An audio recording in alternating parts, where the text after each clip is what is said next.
உலகக்கோப்பை கிரிக்கெட் போட்டிக்கான காலம் நெருங்கிவிட்டது. இந்த நிலையில் உலகக்கோப்பையில் பங்கேற்க போகும் அணி குறித்து பல்வேறு கருத்துகள் உலாவுகின்றன. இதில் முக்கிய காரணியாக அணியின் மாற்று விக்கெட் கீப்பர், மாற்று தொடக்க வீரர் மற்றும் வேகப்பந்து வீச்சாளர் போன்றவற்றை குறித்து எதிர்பார்ப்பு அதிகமாக எழுந்துள்ளது. இந்திய கிரிக்கெட் அணியில் முக்கிய வீரர்களான ஹர்திக் பாண்டியா, விஜய் சங்கர் போன்றோர் மட்டுமே சிறந்த ஆல்ரவுண்டராக பார்க்கப்படுகின்றனர். இந்த நிலையில் ஹர்திக் பாண்டியாவிற்கு உலகக்கோப்பை அணியில் இடம் கிடைப்பது உறுதியாகிவிட்டதாக தெரிகிறது.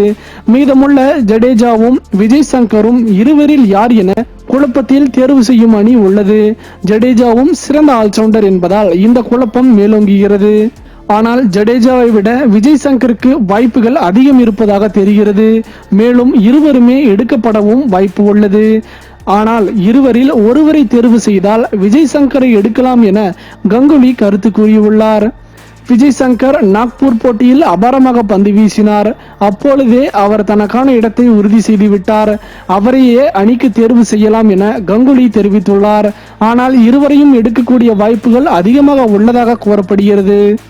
உலக கோப்பைக்கான இடத்தில் விஜய் சங்கர் மற்றும் ஜடேஜா இருவரில் யார் சிறந்தவராக விளங்குவர்? உங்களின் கருத்துக்களை கமெண்ட் பாக்ஸில் மறவாமல் பதிவிடுங்கள். மேலும் இது போன்ற சுவாரஸ்யமான செய்திகளை உடனுக்குடன் தெரிந்து கொள்ள தமிழ் சேரை சேனலை சப்ஸ்கிரைப் பண்ணுங்க. மறக்காம பெல் ஐக்கானை கிளிக் பண்ணுங்க.